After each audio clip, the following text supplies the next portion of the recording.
Hey, good morning. It's Ken Walls. Welcome to Breakthrough Walls. I am your host, and I am really excited to have today's guest on. She is a really good friend of mine. I've known her for a few years now, and I've had in-depth conversations with this young lady, and she has an amazing story, and I'm excited for all of you to hear it because you're going to be blown away. This lady's amazing. I want to welcome Mandy Madon. Welcome to the show, Mandy. Hi, everyone. Thank you, Ken. I'm excited to be here. Thank you. I'm so excited that you're here. And look how tan you are. You just got back from Mexico. Yeah. Yeah, that's a great place to get a tan if the weather cooperates, right? I actually had to come home for the tan. Did Believe it or not. It's a good thing I live in Florida. That's right. You live in Florida.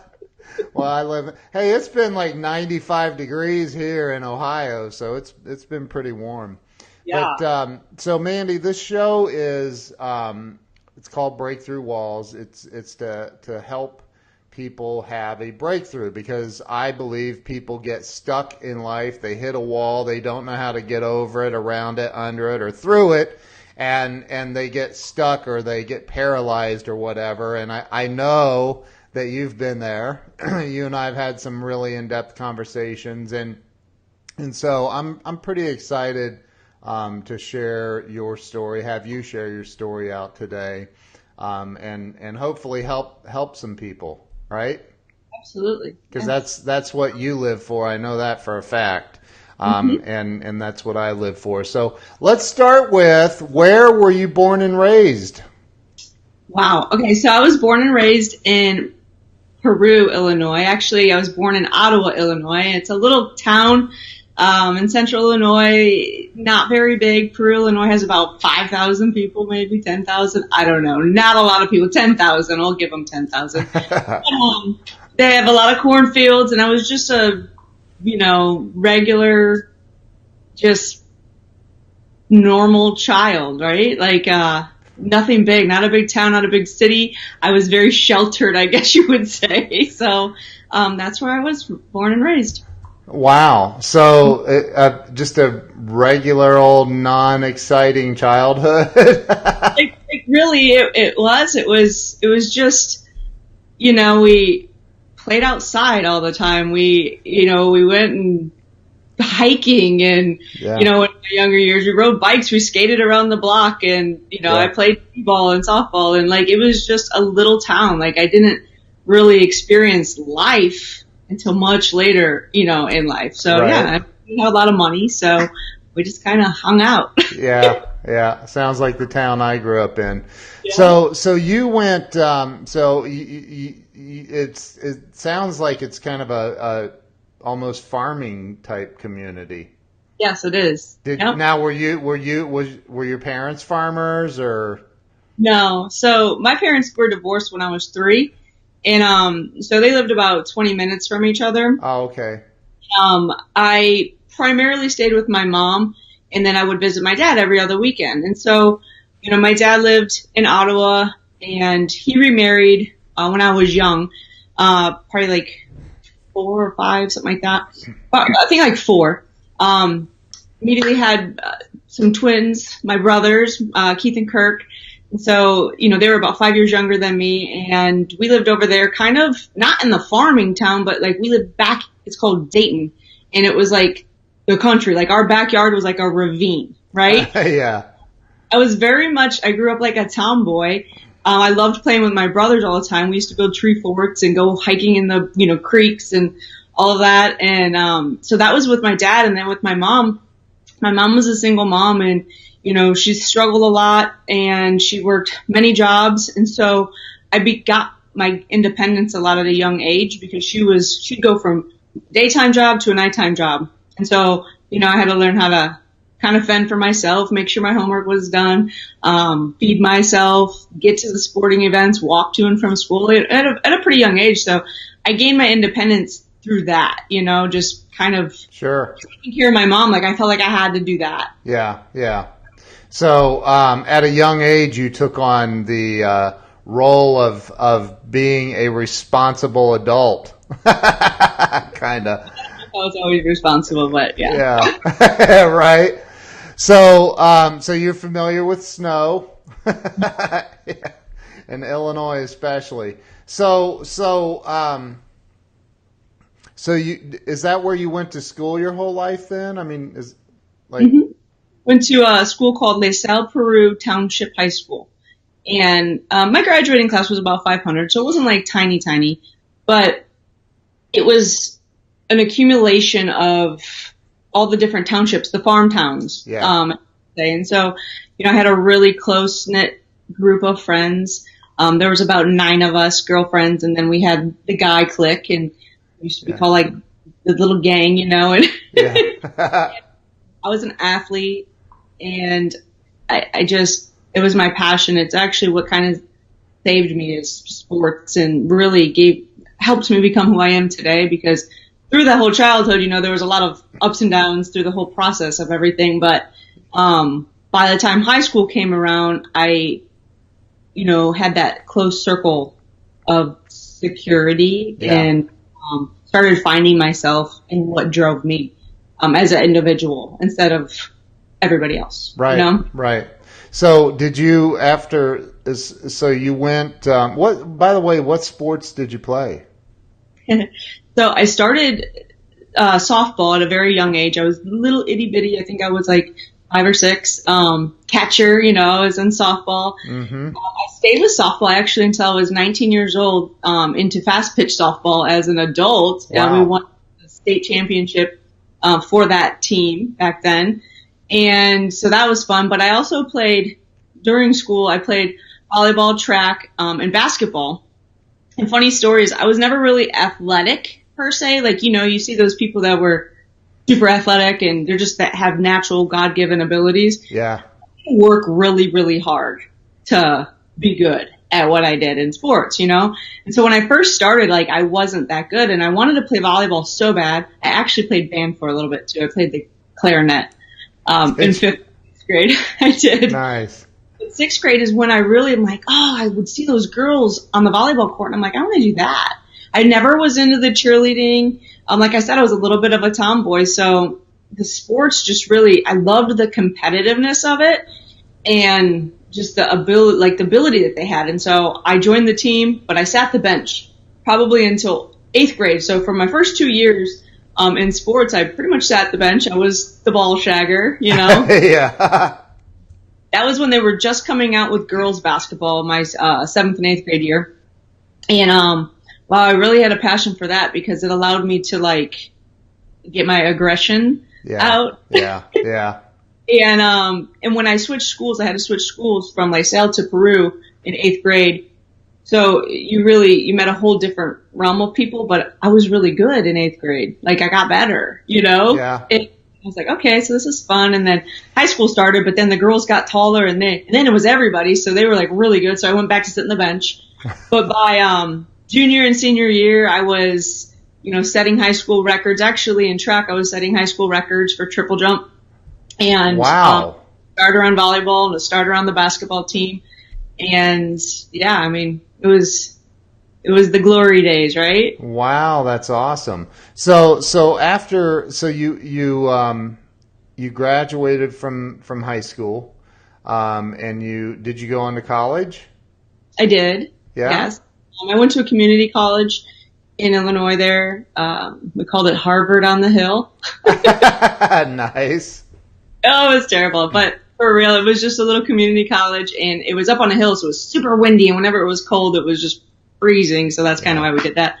But went there, made the dean's list, and, I loved it. I was like, all of a sudden, it was like everything was, easy. Yeah. I had a passion for teaching and coaching, so I was actually going to be an elementary education teacher, a coach, but also I was minoring in psychology. Because there was something in me that always loved people.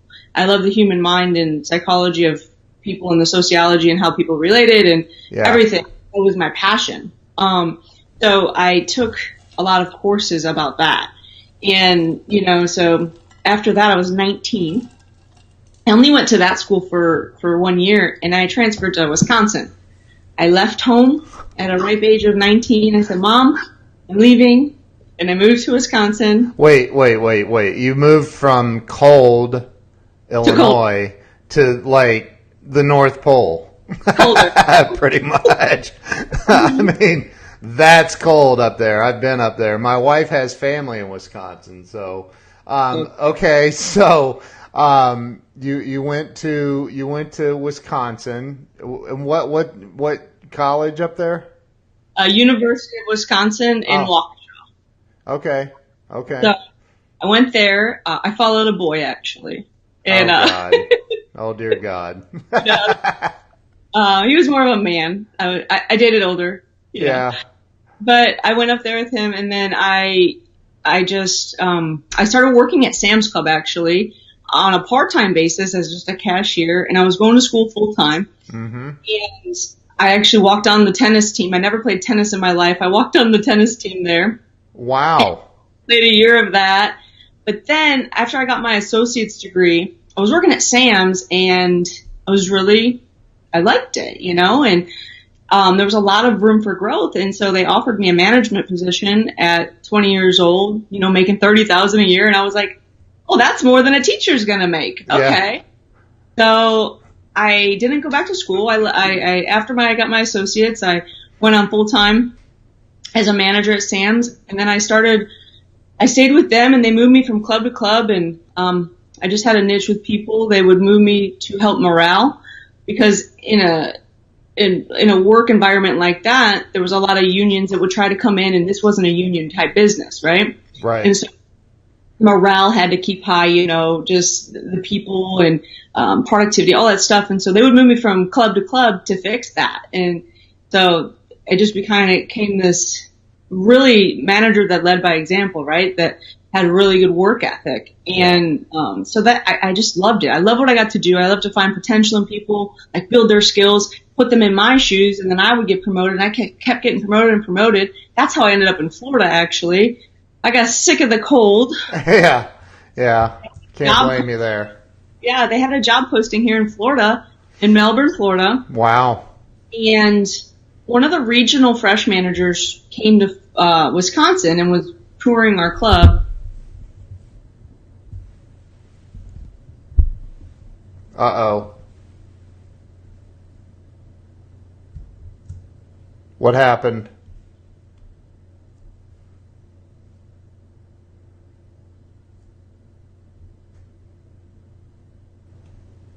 Okay, are you there? I'm here, yes. Wow, I completely lost you there for, 20 seconds. Okay. So somebody was touring the club. Oh, yes. So the regional fresh manager was touring the club in Wisconsin. Okay. And he was from Florida. And I had told him, I'm like, hey, I'd be interested in moving to Florida. And he's like, if you're serious, I could get you there. He's like, we need managers bad, operation managers. I'm like, all right. And so a couple months later, I was moved down. They moved me down there to Florida. And ever since then, I've been a Floridian. Wow. And how old were you? At the time, I was 24. Okay. So let's back up just a little bit. Let's talk about, because I think that everybody on this planet, there are things that they're either people or events or, maybe a combination of all, that kind of not like dictate, but like it kind of pushes us in the direction of what we become as an adult. And so when I say that, what popped into your head? Like, what was the major influence you had as a child that pushed you in the direction of what you have been as an adult? The good or the bad? Hey, you can bring it all, throw it all on the table. The good, the bad, the ugly, all of it. So as far as, honestly, one of my coaches, a couple of my coaches, and a couple of teachers, you always had those certain teachers that believed in you or like just saw something in you. Yeah. And I had a couple of those. The very first one that left a really good mark on me was my 8th grade teacher, Miss Sonnenberg. There was just something, a connection that we had with her, and it was just that belief level that she had in me. And then when I went to high school, my coach, Greg Sarver, he was so real with me. He would make me cry all the time, but he pushed me to be better, like in a good way though, because I was soft, because I was broken for so long, always just looking for approval and acceptance and stuff. And I had the heart of like a lion. Hold it. This was as a kid. As a kid, Yeah. you were looking for that. Yeah. Okay. Well, because, when you come from a divorced household and, oh, you're going to make me cry now. No, don't cry. You go through some things. Yeah. Yeah. So at that point, I just remember, I'd be busting my butt on the basketball court and running and, and I remember him say to me, I think I made a post about this one time, and he's like, you have so much potential. And then he's like, and that's not a good thing. And I'm like, what do you mean? And he's like, having potential means that you're not living up to your greatness, Wow. Like, you don't want to be the one with potential. He's like, get out there and put in the work. And so, like, I was always at the gym, always practicing when everybody else was sleeping. Like, I was putting in the time. And so he really taught me, like, that you have to work for the glory, Yep. And no matter if you're bad or if you want it bad enough, you just got to work hard for it. And Yep. so everybody else, the tall girls, the ones that were naturally had the ability, were not training. I was training. Like, I was in the gym. I was at the YMCA, like, playing pickup games with guys. Nice. And, but yeah, I don't know. And he just really believed in me, but he would be like, don't be weak, because I would cry. He's like, stop being so weak. You got to be tougher. And then even when I got into the workforce, it was the same thing, because I hated letting people down. Still the hardest thing for me to do today is to quit a job. That's probably why I don't have any jobs anymore. Right. People down. Yeah. And it was just an experience, but he was definitely one of them. And then one of my managers, two of my managers through Sam's Club, Charlie Wimet and Jim Goff, those two, there was just the way that they pushed me to a different level. Yeah. Like a mentor does, Yeah. Yeah. So I want to talk about this coach, because I saw it, like, that's the person that really did it. I think that's who really helped you tap into your potential, right? So this coach, like, he obviously saw greatness in you. And I can relate, and I think probably everybody that's watching this or will watch this can relate to that feeling of and I came from a divorced family as well, so I'm familiar with that feeling inadequate all the time, literally. No matter what you're doing. You could be doing the most perfect job in the world at whatever you're doing, and you still feel like, ugh, right? But he helped you get through that and push through it, right?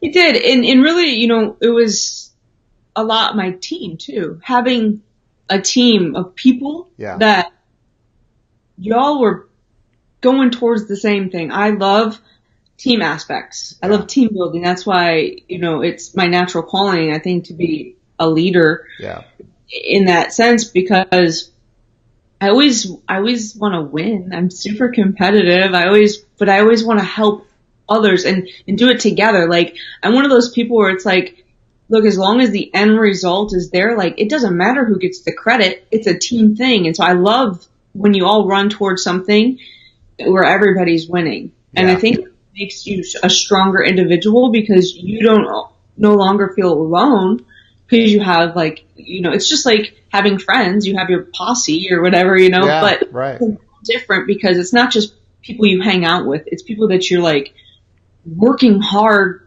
and killing yourself and going through pain, right? Yeah. Whatever it is, a championship, a title. I know, and it seems little now as adults. We think, man, our whole life was to get that championship trophy. But it's what makes you an adult with good work ethic. It's what makes you an adult that is a fair sport, that has integrity, that it really is. I'm a firm believer in, sports, not being forced into it, but at least like letting your kids experience what that can bring to you. Plus, a coach is a different voice from a parent. Yes. Reason. So it helped me a lot. It helped form me, is just that those 4 years of my life in high school really did. That's awesome. And I had a coach like that. I remember playing baseball that pushed and pushed and pushed, and I agree, that helps so much. So here you are. You ended up in Florida, working for Walmart or Sam's Club, right? And eventually you didn't work at Sam's Club anymore. So what happened? I mean, you get to Florida, you're this rock star manager. What happened? So I had goals in life, as far as like when I wanted to be married, when I wanted to be a parent, all these things. I remember distinctly because when they started promoting me through the system back in Wisconsin, I remember walking the club with one of my leaders, and he's like, "You're going to be a GM soon." A GM is general manager. And I was like, yeah, that's the goal. I want to. And I said, but, when I have kids, I want to be a parent. Like, I don't want it to, cause I used to work like 36-hour shifts. Like, I was a hardcore. Wow. Straight through? I would pull all-nighters. Oh my God. But we had so much fun. I loved the team that I worked with. And I would come in at 5 a.m. My shift was over at 3, and they're like, "Oh, we have a visitor, from home office coming in. We got to do a reset tonight." And I'm like, "All right, I'll be back at 6. I'll just go get something to eat. I'll come back at 6 and work all night through till they're walking in the morning." And but yeah, we had fun doing it. But I knew as a parent, I wasn't going to be able to do that. Yeah. So I remember saying that. He's like, "Well, are you pregnant?" And I'm like, "No." "Are you married?" I'm like, "No." He goes, "All right, so we got time." And that's funny. When I moved to Florida, I met my husband, who would be the guy who would be my husband. And we got together, and he was more old fashioned. And this is kind of where it kind of gets like, sketchy. Great, he was a hard worker, and he was good looking, and he had charisma, and everybody loved him, but he had this dark side to him that like nobody really saw, and so like what happened, I think, because the more I get to know myself, I believe there's like layers, and and I think every decision we make is based on pain and emptiness inside of us, like we're looking for it to be filled, but then also an acceptance, right? I always want to make my dad proud, my mom proud, all these things. So I found this man, and he loved me, and he was good looking, and and I'm like, he could dance salsa. Jeez. Well, that is that like number one on the list? And he saw the red flags, but I mean, our first date, he was like, "What are you doing for the rest of your life?" And I'm like, fuck you. In retrospect, I probably should have put the brakes on a little bit. Yeah. But I had my timeline, and I had this person that, we just like went fast. We went fast. Yeah. And before long, 6 months later, we were engaged. We moved in together right away. Within a year later, we were married. But I just saw it not being the way that I pictured it. And just little things like, no bachelorette party. You can't do this. You can't have girl nights anymore. Like, you can't have friends. You can't wear this. You can't do that. It's all of a sudden it was being controlled. It was taking little pieces of me away. Yeah. And so I also had to quit my job because I traveled a lot with my job. And that was an insecurity thing on his part. And so yeah, I mean, it was tough because I lost like who I was. Right. In that. And even though he was a good man, it was just, like, well, shit, this isn't going to work. Yeah. 10 years later, I mean, after you have 2 kids, you have beautiful children. We do make good babies. I mean, they're beautiful kids. But, so that was hard because I was like, shoot. And I didn't want, like, the kids to get any older. Right. Because the older they get, the harder it becomes for them. At least when they're young, they don't remember, like, the fighting, Right. And, so I think we did it at the perfect time. We separated, and actually it was finalized in 2016. And, oh wow. So it was recent. Yeah. Holy crap. I didn't know that. Yeah. So, wow. But like, we were separated probably for a year before that, and then on and off we were on and off since like 2014. Okay. And it was just back and forth. And at that point, so you go from, I didn't really get into it before, but like at a very younger age, I dealt with some abuse and, other things in my life as a child. And so what happens is you become, and I know, and this is really like where I think my calling is helping women kind of overcome this piece in their life when they feel stuck, but really digging into why they get stuck, because it's not because they chose to be with a man that they should have, listened to the flags with, because it really wasn't his fault. It wasn't my fault. It was what we knew from our past. Right. How he was raised and how I was raised. I was a codependent, and he didn't have a father figure either. He was a father at 17 years old. Wow. All he wanted to do was to have a family that he could shelter and take care of. Right. But the way that he did it, it pushed me, because I'm an alpha, it pushed me away. Yeah. Instead of him letting me fly and like, oh, go be great, it was holding me back, And so I ended up resenting him, and I resented like having to leave Sam's Club, and because we struggled a lot during that time. Right. He lost his job 2008. The downfall of the economy came. Yeah. We got evicted. Our cars were being repossessed. We actually had to move back to Illinois for 3 years when Michaela just was turning. She was like 6 months. Wow. We lived in a house. We paid $450 for rent. It was 900 square foot house. Oh my gosh. He was on unemployment. I wasn't working. It was like so bad. It got to the lows. Wow. And when we came back to Florida in 2011, and then we had my son, things got better, but then they got worse, because they got better financially, but they got worse with us, because I'm in my 30s, and now I'm like, I need some. Uh-oh. Froze again. Okay, you're back. I'm back. You froze. I don't know where I left off. You were saying that you needed you had just moved back to Florida and things were getting a little bit better, and then they got bad again. Well, they got good financially. We had a new baby, and he had a job, and we got a house, our very first house.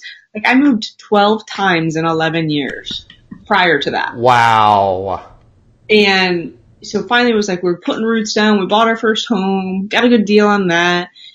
On paper, we looked like the perfect family. Like, we had a beautiful, Right. It was like something was missing, and it was hard. Like, it was a hard thing to do, right? Right. But I think it was for the best. I know it was, because we get along now, and, he's engaged to be married again, and with a great girl that I get along with, which that's a whole nother, learning experience for women out there. I think so many women are super intimidated, or not intimidated, but they get this persona that they have to hate the ex and they have to hate the new stepmom, Yeah. And, it's one thing I commend her for. She's super young. She's only like 23, I think, or 24.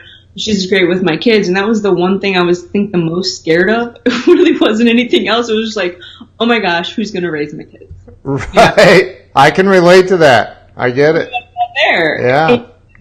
And, we had our little struggles at first because, yeah. There's going to be insecurities from her side, and there's going to be like me being mama bear, like, you're not going to be their mom, Right. Yeah. It took me being a bigger person to be like, dude, just accept her. Like, totally, And so we talk now, it's like friends. Like, we text, we're in communication. I get along with my ex. There's zero fighting. There's zero drama. It's all about the kids. And, wow. We're all on the same page. And that's how this works, and it takes all of us to make it work now. But 2 years ago, you're in the heat of the battle and you're getting divorced and who gets what and who gets the money. And I'm just like, I just want a way, no fights. Yeah.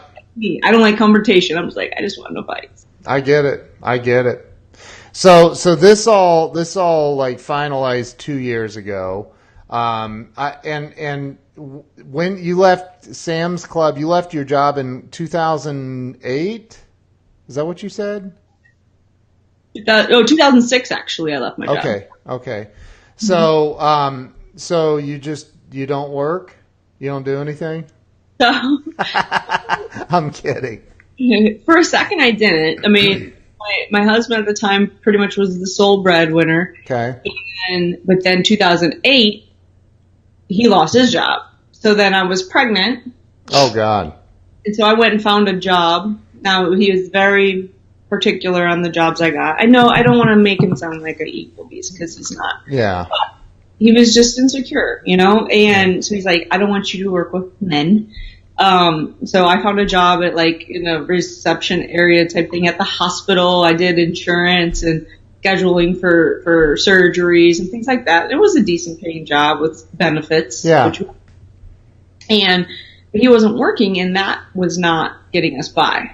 And so at that time, that was 2008, we were getting evicted from our house, and I can remember my mom calling and being like, what do you want for your birthday? I'm like, grocery money. It was that bad. Yeah. And so we ended up moving to Mississippi because his mom had a house that nobody was living in, or his mom's boyfriend had a house nobody was living in, and we could live there for free. So we moved to the middle of Mississippi, and it was terrible. And yeah. no, there was violence, and so I had to homeschool his oldest son, Chris Jr. Wow. This is me, Chris Jr., and Michaela at the time. Now, he has another son, Hunter, that he stayed with his mom in Florida. And so I got that. And then he got a job with the union, with the pipefitters union. So, or not pipefitters, but insulation union.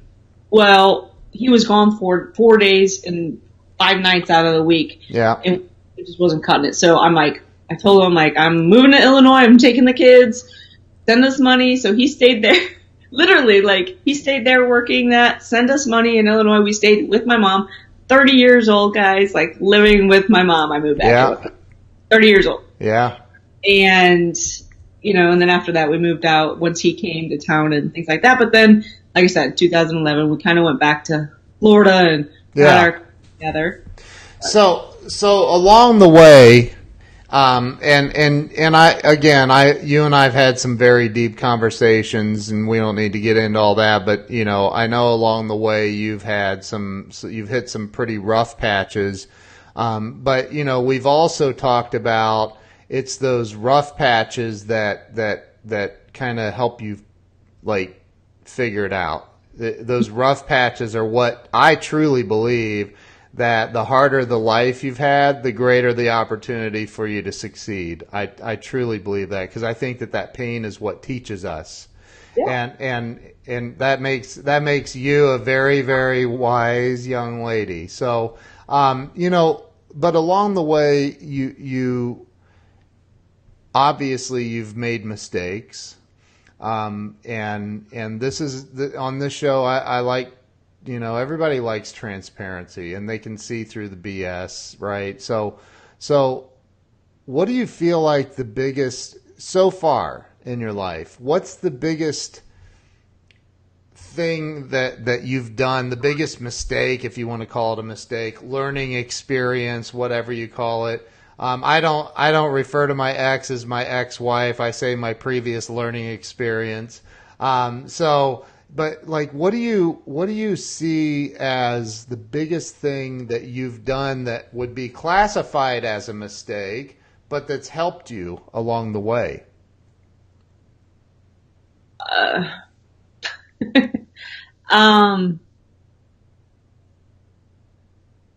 Gosh. You don't know. You don't know the biggest mistake. You don't know the biggest mistake you've made. I don't say like staying married longer than we needed to. Like, I don't want to say that because, it's, like you said, it's not so much a mistake. It's like because right. I really believe that like every choice we make, it was 100% what we wanted at one point. Yep. And so I don't really believe in like mistakes per se, because I believe if you follow your heart and no matter what you do, like it's going to lead you down the right path. I agree with that. So it's hard for me to classify anything as a mistake because I wanted to do it at one point. Right. And I don't it's not like regrets, but it's like, but it all helped me in some way. So it's like if I didn't have enough courage, or if I didn't recognize that I wasn't doing him justice or me justice or the kids justice, and strong enough to walk away, from that, to be strong enough for both of us, because, he did not want it to end. And it was hard to see him hurt because I care about him, right. Right. So like, it's just, it's just crazy. I mean, probably my choice in men along the way. I like to be a little risky, I guess. But it's just who I mean, like I ended up with somebody that I probably shouldn't have been with after the whole fact. But I'm like, I have to follow my heart with things. Right. And right. I've always been, and so I always deal with it, So I guess my choices along. They always work. But my choices along the way in men. But and I know that you've got a huge team that you work with, and I know you do some coaching and teach others, especially women, I believe. But when somebody comes to you and they're stuck, what is typical in your opinion? What's the number one thing that you see people doing that's holding them back from success in life? So that's a good question, because this is really what I've been working on a lot. And, it's not for every woman, but for the woman that seems to be drawn to me, it seems like the most common denominator is they're broken in some way. So what I mean by that is, like with me, and I think it all stems from this right here, and it's a form of abuse that people don't talk about every day, right?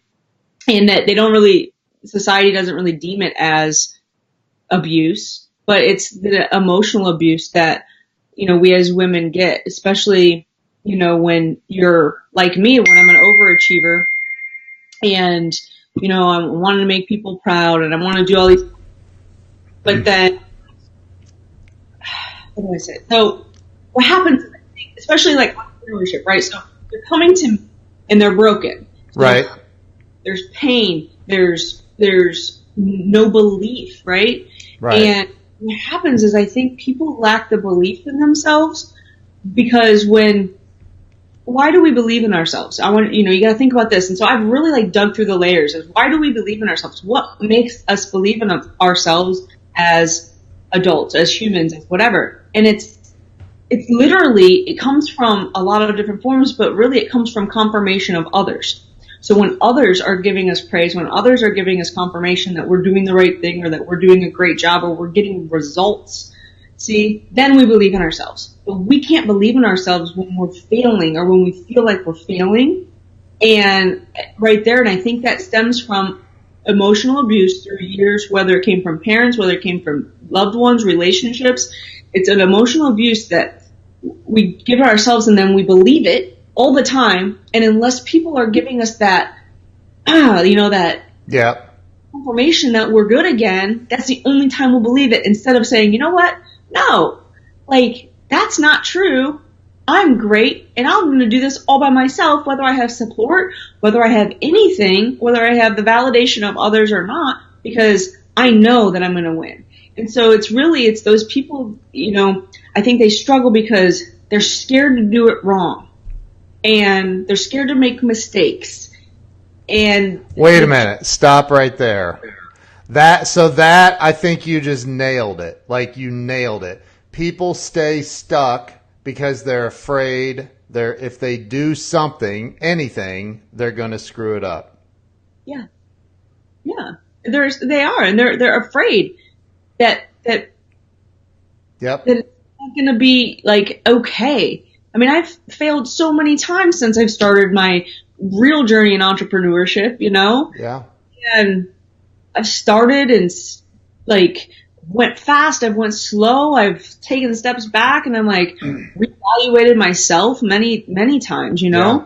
I started off like recruiting like crazy, but then I was like, well, I can't recruit myself wealthy. Like, I gotta build leaders. So then I had to step back and be like, okay, now I gotta do this, but was it right? And then I started going into this and that, and it's just, you gotta do what makes you happy, and regardless if somebody else agrees with it or not.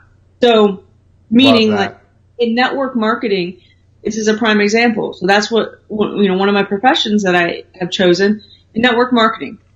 You're going to have uplines out there that are be like, you need to be doing this, this, this, and this. Like, you're not this or you're not that, or, Right. But it's like everybody has a different thing that makes them happy. And everybody has a different level that makes them happy. Not everybody wants to be 7-figure earners, right? Right. Some people make an extra $500. Some people don't even know what they want to do yet. And I think I'm still in between that. I don't even know fully where I'm going to end up. I was talking with my dad in Mexico, and he's like, Mandy, he's like, I literally watch you online and I'm just amazed. And I'm like, you're going to be so big. I just know it. Right. He's like, I see it. And he's like, and you're so strong. And, and he's like, people look up to you. And he's like, you're impacting people. He's like, I don't think you realize the effect that you have on people's lives when you speak. And I'm like, cool. He goes, I know I don't comment on your stuff, but I'm watching, and it was cool. Wow. That's awesome. And I can remember you and I having a conversation around that exact same thing with you. And I think you're going to do some amazing things to help people in this world. But if somebody, and I know that you get this, you've been there. Unless you were born with a silver spoon in your mouth, and eventually even the silver spoons go away. But most people have been in the place. Entrepreneurs have been in the place where they can't pay their bills. They can't pay, their whatever. Have you, if somebody comes to you and they say, hey, I can't pay my electric. I'm being evicted. It sounds like you've been through that. Can't feed the kids. Can't, whatever. I'm paralyzed with fear. I don't know what to do. I don't know where the next nickel's coming from. What do I do? What are you going to say to them? Do something. I don't know what to do, though. What do you mean? So, gosh. So with me, like, when you can't always do what you love, right? To get by. That's right. In those instances, I can remember, for an example, I guess my ex was also. Uh-oh. Froze again. You froze again. Hang on, she'll be There, back. so it wouldn't. Oh, there. Oh, there you are. I don't know why it keeps doing that. It's called technology. Technology is awesome when it works. Yeah. Yeah. But anyway, so like kind of going back to like what would you do? Yeah. People find a way. Like I didn't have money to go. I had no business buying a course with Danelle Delgado. Yeah. No business. It was like more than I should have invested in, but I was like, something just told me to do it. Yeah. And what happens is I firmly believe it. So when they're in this predicament, obviously you got to do what's going to get you money. So how can you get money? There's so many ways out there. It's one thing I've learned. Guys, no. Sorry, my kids are dancing outside this window. And I'm trying to focus. That's funny. It's like I lost my train of thought a little bit. But I think we're always waiting to do exactly what we want to do instead of just doing what works. Right. But then what happens, too, and being an entrepreneur, it's like, I hate to say, well, go get a job, but sometimes, like, you have to, and then you have to build your dream after it. Right. Right. You have to go get your job to pay the bills from 8 to 5, and then you're going to work on your dream from 5 until whenever you go to sleep, right? Right. Like that. I mean, I opened up photography. I was sewing clothes. I was selling everything in my house. Like, sell stuff. We have so many luxuries in this time, day and age that there's things you can sell. Yep. Very rich. You said Mary Rich. Hey, I guess it's just as easy to love a rich guy as it is a poor dude. So. Absolutely. Yeah, and vice versa for men marrying rich women. So, but see, it's crazy because really it is limitless. It's just we put the boundaries on our mind. So, yep. Like I think I thought about like all the time. Like that was probably one of my biggest fears is what the heck am I going to do? I'm going to end up on the street selling my body. Like, oh my gosh. So, but if it came to taking care of my kids, like, would you do anything? I don't know if I would do that, but like, you know what I mean? That point. What do you need? Tell them 5 million people are going to hear these interruptions on the TV network. Go ahead. Keep them in there. They're just like staring at me right now. But yes, just don't block it all. Don't block off all your opportunities. And I would tell them join a network marketing company, honestly, because I'm telling you, it's the lowest investment ever out there. And a lot of entrepreneurs start there. That's People right. who don't have the money, they go grab a credit card and they put it on there and then they work their ass off. The problem is people don't work their butts off. Well, that's what makes the money. And I think that one of the biggest things that people overlook in network marketing is it's not about, I'm selling, a patch or a pill or a lifestyle or whatever it is. And I have to go out and be a great salesperson to make money. That's not what the biggest benefit, I believe, for network marketing is. Like, you're a leader in your company. You're one of the top recruiters in the world for your company, if I recall correctly, or you have been. I have been, yeah. So it ranks on weekly and monthly. So yeah, definitely have been. But the biggest benefit is if I'm in your downline, I have access to you. If I'm in Jordan. Oh, good Lord. The guy from Send Out Cards. I've had lunch with the guy, too. Jordan Adler.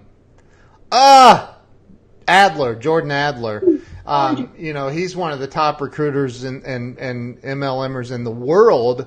And like, if you're in his downline, you have access to, and these are people that are multimillionaires, very, very successful people that, like, you can go from being stuck to all of a sudden you're surrounded by a bunch of screaming women and men and that are excited and they want to help you get unstuck and help you become successful. How many times do you have multimillionaires invested in your future? Right. like wanting you to win. Exactly.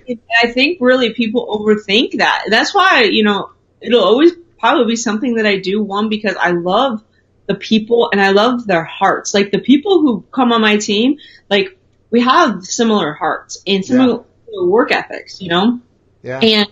And really it becomes more about, it doesn't even become about like, it just becomes about the possibilities to bring hope to people that are broken. And so when people look at like a $3.99 investment, but yet they want to be an entrepreneur and they're like, but I want to start my own business. Okay. Well, come up with $30,000. Right. But you can come up with $3.99 and we can go make you some like, 4 figures this month. Right. Like in 30 days. Like, let's do this. And then it's a no-brainer, but the problem is people make it so hard that it becomes super hard when really it's the people.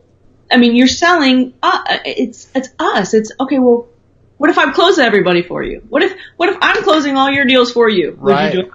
Right. That's what we do. Right. And if people don't get it, all they got to do is connect us with people that we don't know. And it's again, if you had the opportunity to go, I mean, I think that it's one of the reasons Grant Cardone has so many people that want to work for him.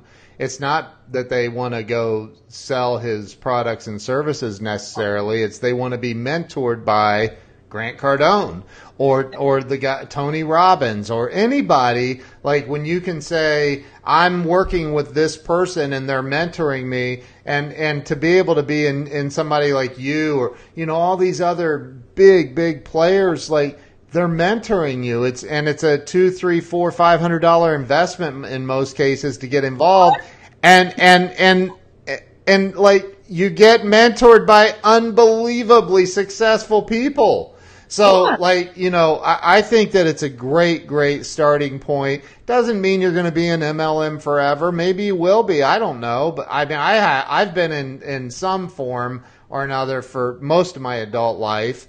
And, I don't do a lot of it now, but I have, and I've made a lot of money. But what I've gained as a result of being in those, just like you, is I've been mentored by unbelievably successful and positive people. Exactly. The world's filled with not so positive people. It's always good to get around positive people. So yeah, absolutely. So let's talk about what is next for Mandy. We're coming to the end here. So, but what's next for you? So, more kids? No. He said no. No, I want to travel the world. I mean, that's one of the things is I never got to do, while I was married or even so much in my younger years was travel, Yeah. I want to travel. I'm also working on a couple of things. I'm working on a book. Awesome.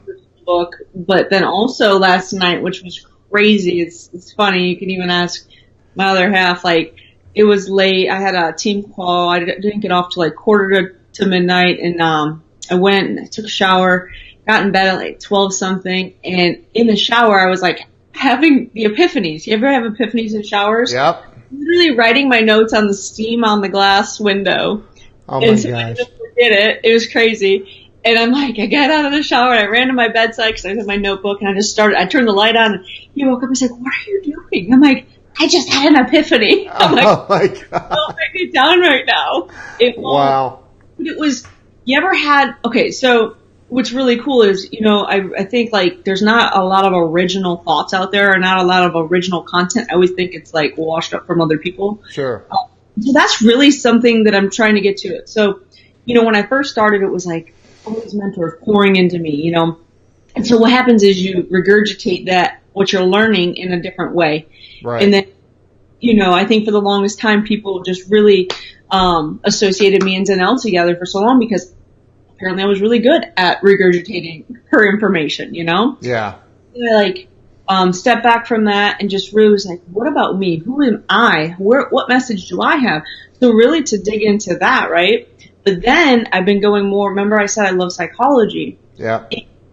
Last night, I don't know what it was, but it was my body was hurting and I have a pain. I had a pain in my neck, literally. Yeah. And sleeping wrong, and I was thinking, and it was just having these original thoughts that I've never like read before, things like that. But really dealing with pain and how everything starts from that. Like every move we make, every transformation we make, every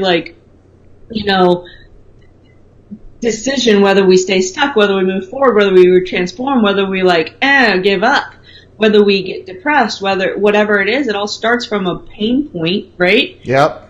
And it's what do we do with it? So I'm walking around all day yesterday and I had this pain in my neck and it was, but I noticed one thing about me, and it's always been this way, is I never stopped doing what I had to do in my daily activities. Even though I couldn't turn my neck, I had the stiff neck and everything, yeah.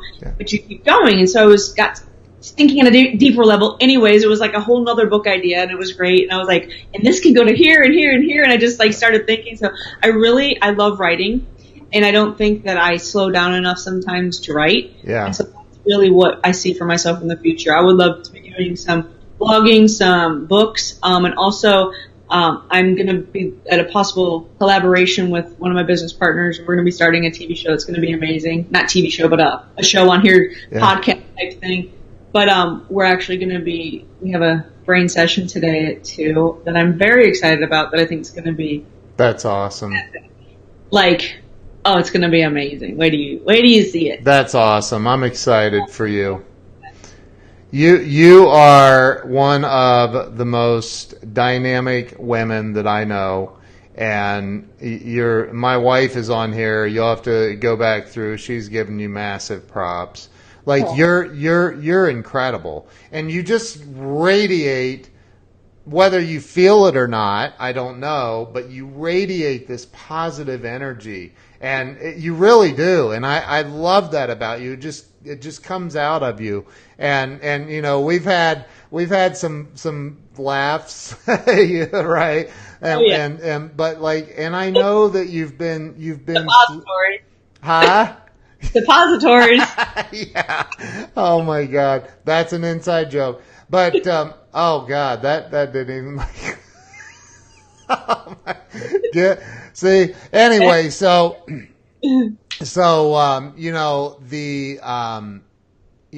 I think that you're a spectacular woman. How can everybody follow you? And this is, by the way, on Binge Networks TV. Your episode will be on Binge Networks, which means it's syndicated globally on 50 TV networks. So there will be millions of people that see this. So how can people follow you?